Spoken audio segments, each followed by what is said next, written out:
प्यारी बहनों, आज की कहानी है एक ऐसी हाउसवाइफ की जो थक जाती है पर रुकती नहीं है, जो रोती है पर कमजोर नहीं पड़ती है, जो चुप रहती है पर हार कभी नहीं मानती। ये कहानी है उन लाखों औरतों की जो बिना स्पॉटलाइट के पूरी दुनिया चला सकती है। ये कहानी है हाउसवाइफ होने पर गर्व की। आज हम एक ऐसी औरत की जिंदगी में झांकेंगे जिसका काम शायद किसी न्यूज़पेपर में ना आए, पर जिसके बिना एक पूरा घर बिखर जाए। उसका नाम है सुनीता। और सुनीता की कहानी शायद आपकी कहानी हो, या आपकी माँ की, या फिर आपके घर की किसी औरत की। अगर आप हाउसवाइफ हो तो ये कहानी सिर्फ सुनिएगा मत, महसूस कीजिए। क्योंकि आज हम सिर्फ एक कहानी नहीं, एक हाउसवाइफ की वैल्यू, सेल्फ रेस्पेक्ट और गर्व की बात करने वाले हैं। ये कहानी है सुनीता की, जो एक हाउसवाइफ है। उम्र है 36 साल। जब सुनीता से कोई पूछता है तुम करती क्या हो, ये एक सिंपल सा सवाल था, पर सुनीता के लिए ये हमेशा एक तेज चुभने वाली बात बन जाती थी। वो थोड़ा रुकती, फिर धीरे से कहती, मैं हाउसवाइफ हूँ। कुछ लोग बस अच्छा कह देते, कुछ लोग बात बदल देते, और कुछ ऐसे भी बोलते जो आंखों से ही कह देते, अच्छा मतलब कुछ नहीं करती। सुनीता मुस्कुरा देती, पर उस मुस्कान के पीछे जो दर्द होता वो सिर्फ वही जानती थी। सुनीता की सुबह अलार्म से पहले शुरू होती थी। 5 बजे उठना, चुपचाप किचन में जाना ताकि किसी की नींद खराब ना हो। गैस जलती, चाय बनती, और उसके साथ ही शुरू हो जाती थी जिम्मेदारियों की लंबी लिस्ट। बच्चों का टिफिन, पति का नाश्ता, स्कूल की तैयारी, कपड़े, सफाई, सब कुछ टाइम से। और सबसे बड़ी बात, ये सब बिना किसी तारीफ के। सुनीता दिन भर काम करती, पर जब रात होती तो कोई पूछता नहीं, तुम थक गई हो क्या? क्योंकि लोगों के लिए थकान तब होती है जब सैलरी मिलती हो। घर का काम तो वो रूटीन होता है ना। पर सच ये है, घर का काम कभी खत्म ही नहीं होता।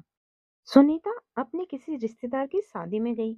वहां एक रिश्तेदार ने हंस के बोला, तुम तो घर पे ही रहती हो, टाइम ही टाइम होगा। सुनीता ने हंसकर हाँ बोल दिया, पर उस रात तकिए में मुंह छुपाकर वो खूब रोई। उसे पहली बार खुद से पूछा, क्या मेरी जिंदगी सिर्फ इतनी ही है? 35 के बाद सुनीता ने महसूस किया सपने धीरे धीरे चुप हो गए थे। कभी टीचर बनना चाहती थी, कभी कुछ अपना करना चाहती थी, पर शादी, बच्चे, जिम्मेदारी, और फिर बस चलती हुई जिंदगी। लोग कहते थे, अब इस उम्र में क्या नया शुरू करोगी? पर दिल कहता था, अभी भी देर नहीं हुई है। एक दिन बेटी के स्कूल से प्रोजेक्ट मिला, माय इंस्पिरेशन। उसने लिखा, मेरी माँ सबसे स्ट्रोंग औरत है क्योंकि वो बिना कंप्लेन किए सब संभालती है। सुनीता का गला भर आया। उस दिन उसने पहली बार लगा, शायद वो सच में कमजोर नहीं है। सुनीता ने डिसाइड किया, अब वो खुद को कम नहीं समझेगी। वो हाउसवाइफ है, पर इसका मतलब ये नहीं कि उसकी कोई वैल्यू नहीं। उसने खुद से कहा, मैं घर की नौकरानी नहीं, मैं घर की बैकबोन हूँ। उसने छोटी छोटी चीजें बदलना शुरू किया, अपने लिए 30 मिनट निकालना शुरू किया, अपनी हेल्थ का ख्याल रखा, अपनी बात को कहना सीखा, ना कहना सीखा, और सबसे बड़ी बात, अपनी पहचान को रेस्पेक्ट देना सीखा। एक दिन फिर किसी ने पूछा, तुम करती क्या हो?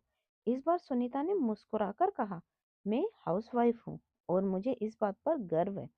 उसकी आवाज में झिझक नहीं थी, उसकी आंखों में शर्म नहीं थी। हाउसवाइफ होना कम होना नहीं होता।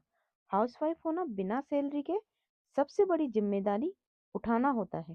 अगर आप हाउसवाइफ हो तो याद रखिए, आप सिर्फ घर नहीं संभालती, आप जनरेशन बनाती हो, आप वैल्यू सिखाती हो, आप फ्यूचर तैयार करती हो। और इसीलिए हाउसवाइफ होने पर गर्व करो, खुद को कम मत समझो। तुम्हारी मेहनत अनमोल है। औरत का काम छोटा नहीं होता, बस दुनिया उसे समझना भूल जाती है। और जब एक हाउसवाइफ खुद को पहचान लेती है तो वो सिर्फ घर नहीं, पूरी सोच बदल देती है। तो मेरी प्यारी बहनों, जो औरत बिना रुके सालों तक सबका बोझ उठाती है, जो अपनी खुशी बांट कर दूसरों की मुस्कान भर जाती है, वो खुद को पीछे रखकर पूरे घर को आगे बढ़ाती है, वो कमजोर नहीं होती, वो एक्स्ट्रा ऑर्डिनरी होती है। शायद दुनिया आपको ना देखे, पर याद रखिए, आपके बिना घर चल नहीं सकता, आपके बिना बच्चों का फ्यूचर अधूरा है, आपके बिना परिवार सिर्फ लोगों का ग्रुप है। घर घर तब बनता है जब उसमें एक स्ट्रॉन्ग हाउसवाइफ होती है। अगर आज आप हाउसवाइफ हो और कभी कभी आपको लगता है कि आपकी मेहनत बेकार जा रही है, तो एक बात याद रखना, आप बीज बो रही हो, पहल फल तुरंत नहीं मिलता, पर ज़रूर मिलता है। आज जो वैल्यू सिखा रही हो, आप जो संस्कार दे रही हो, आप जो प्यार बाँट रही हो, वो कभी जाया नहीं जाता। हो सकता है कि आज कोई आपको थैंक यू ना कहे, हो सकता है आज कोई आपको समझे ना, पर कल जब आपके बच्चे एक अच्छे इंसान बनेंगे, जब आपका परिवार मजबूत खड़ा होगा, तब आपकी मेहनत बोलती नज़र आएगी। हाउसवाइफ होना मजबूरी नहीं है, हाउसवाइफ होना हार नहीं है, हाउसवाइफ होना छोटा होना नहीं है, हाउसवाइफ होना एक शक्ति है, एक ऐसी शक्ति जो बिना आवाज़ के भी पूरी दुनिया चला सकती है। आप भी गर्व से कहिए, मैं एक हाउसवाइफ हूँ और मुझे इस पर गर्व है।